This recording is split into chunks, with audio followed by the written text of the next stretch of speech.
I've had a small problem on the bike with what I suspect is caused by varying fuel pressure.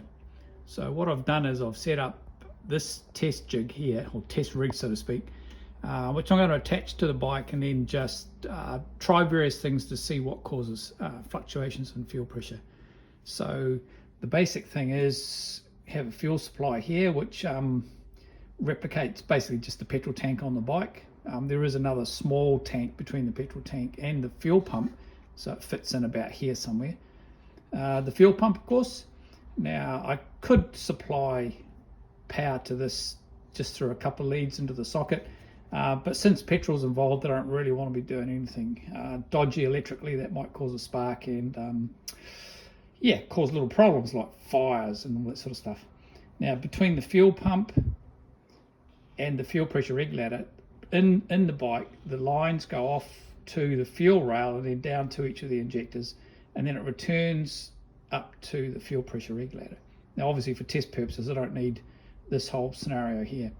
So the fuel pressure regulator is here, the pump pumps fuel into it.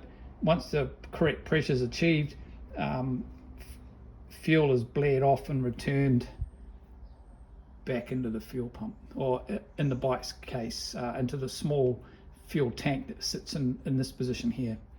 Now for test purposes, what I've done is instead of having manifold pressure being fed onto the top bit here, what I've got is a air pressure regulator.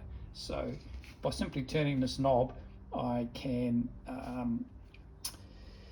emulate a bit of turbo boost, that sort of thing. So the mark on here is 8 pounds, which equates to about half a bar. So the default fuel pressure is 3 bar. That's what the original fuel injection system regulator was. It was fixed.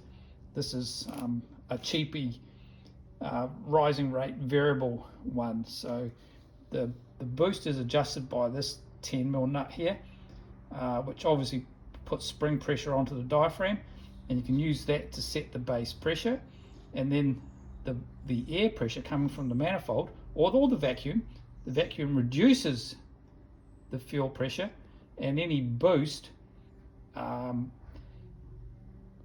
adds to the spring pressure and actually will raise the fuel pressure.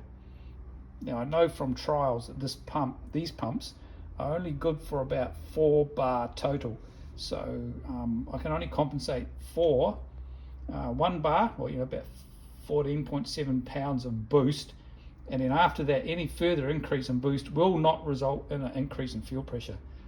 It's not really a problem, it's just something I've got to be aware of. I'll be tuning for it anyway. So I shall connect this to the bike, add some fuel, and continue with the video. In normal operation, the fuel comes from the main fuel tank down this line to the tap, so I can turn it on and off obviously, and then through this blue line here to a small tank in here. So this tank, the way it's shaped, ensures that the pump has a continuous supply of fuel out the connector. You can just see over the bottom there, through a filter and then into the pump, which you can see down in here. This then goes up to the fuel rail and it returns down this hose, which is not connected at the moment because I have the fuel pressure regulator right here. So what I've got is the fuel supply, the tank, so the pump, the little bent hose going to the regulator, the boost pressure controller, for want of a better term, and this hose which returns into the top of the tank here. So what I've done, instead of having it so it turns on and off using the ECU, because it only stays on for a couple of seconds, I've bypassed that by just putting a link here into what normally connects to the fuel control relay, the connector. So I can turn the fuel pump on continuously, make adjustments to fuel pressure manually here, and then vary that with the boost controller, and I can see what's going on. Now on top of that, I've got the battery charger connected up to the battery, which is just down here, because my suspicion is that the battery voltage affects the pump. Now I'm pretty sure I've seen the pump, the fuel pressure varies a bit with voltage, so this is a way of, one, keeping the battery charged, and two, turning the battery voltage up and down by just turning on and off the battery charger. So I'll just get the pump going and I'll be right back. Alright, the pump is now running, but I have the pressure regulator basically backed right off. So as you can see here, there is zero pressure in the fuel, in this fuel line, which would normally be where it goes off to the injectors. So what I'll do is just turn this up a bit. Hopefully I can do it. And you may be able to hear the fuel pump sort of load up a bit as the fuel flow is restricted and the pressure increases. So we've got 1 bar there now.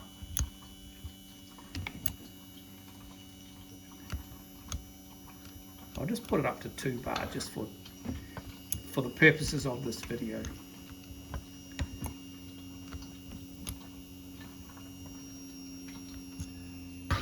Now that fuel pump has slowed down quite a bit, yeah, and you can hear it, it's loaded up. So what I'm going to do now is just turn on the battery charger.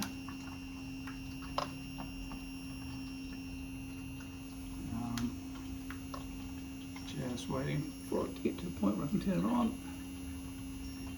And here we go. Or did it? Nope. Try it again. And here we go this time. Now,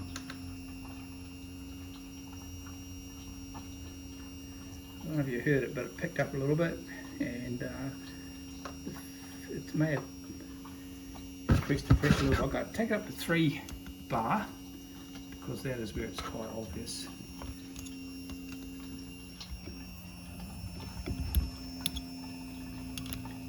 It does draw a little bit of current. I haven't measured it yet, I really should, just to see, but because I've kept the generator on the bike, I'm not too concerned about it, because the generator will generate as much electricity as we need. And gosh, now it won't go down.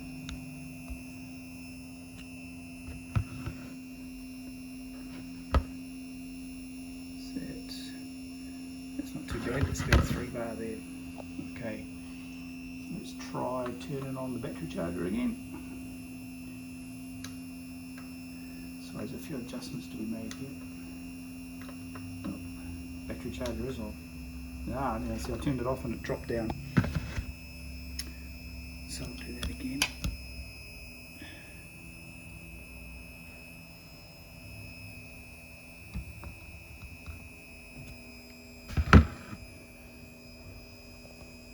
Okay.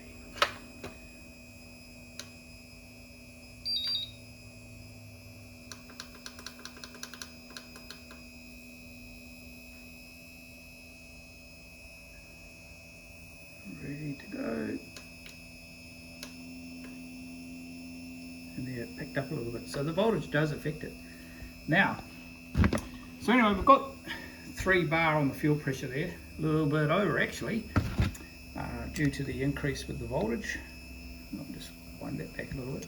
So this is the problem I had. This fuel pressure varies, and of course with different fuel pressure, with a fixed injector pulse width, for any particular pulse width, there'll be different amounts of fuel injected depending on the fuel pressure.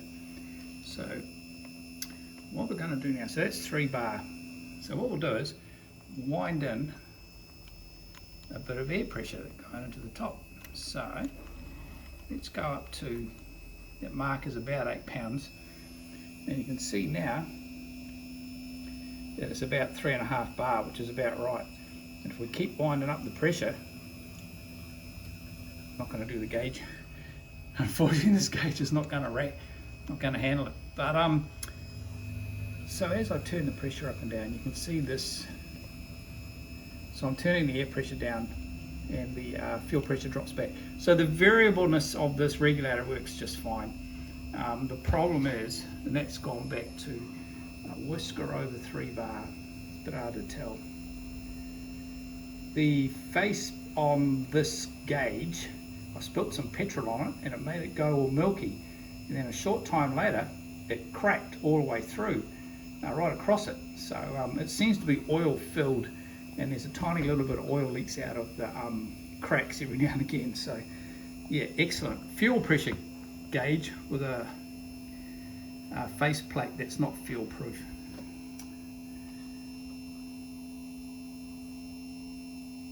Okay, so the voltage is only 13.27. Now I know from the data log that it actually the engine runs at about 14 volts when the motor's running.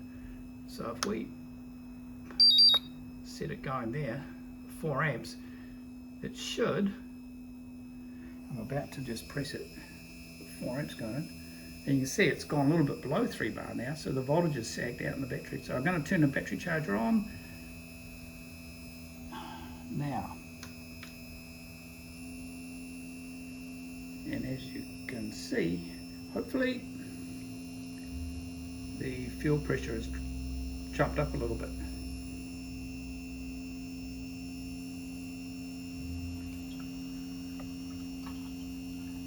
And it continues to climb as the battery voltage is increasing. You can see it's up to 13.6. At 14 volts is about what it runs at when the motor's running. Like riding it around Hampton Downs the other day, it was running at 14 volts.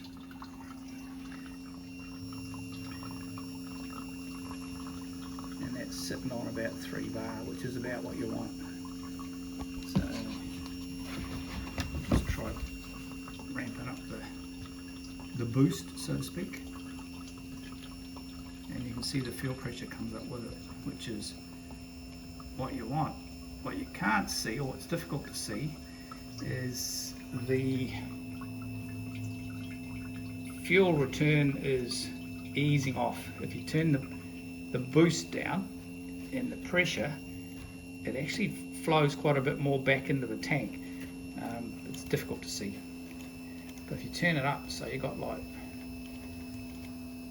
yeah, I've gone to about 4 bar now, 1 bar in, and fuel gauge has, pressure gauge is topped out at a bit below 4, which is about what I expected. Not ideal, but that's how it is. Alright, what I've done is connected a multimeter in place of the link. So this is measuring the current. At the moment it's just drawn by the fuel pump, so reasonable amount of current. Got the battery charger still going. It's close to 14 volts, just holding at 3 amps, so it's slowly charging up, but because that charge current is higher than the draw from the fuel pump, the voltage will be slowly going up. But that's alright, 14 volts or so. This is about where it runs when I'm riding it, so given the generator and the regulator rectifier. So what will be interesting is checking this current draw when I increase the boost. It should obviously go up as the load comes on.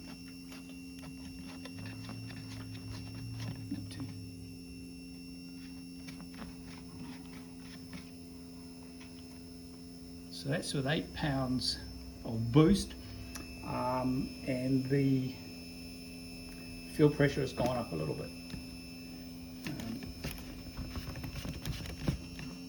With no boost, leads are right in the way.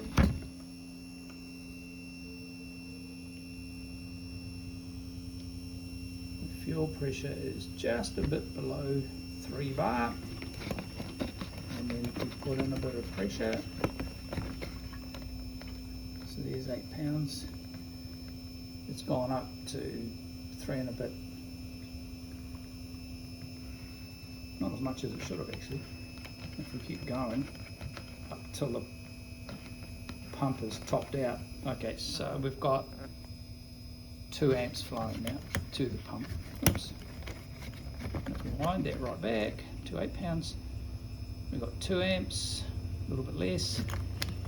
And if we wind it back so there's no boost and therefore no restriction other than the regulator, we've got 1.8 amps. So there's a bit of variation there, nothing much though. 0.2, 0.3 of an amp, something like that.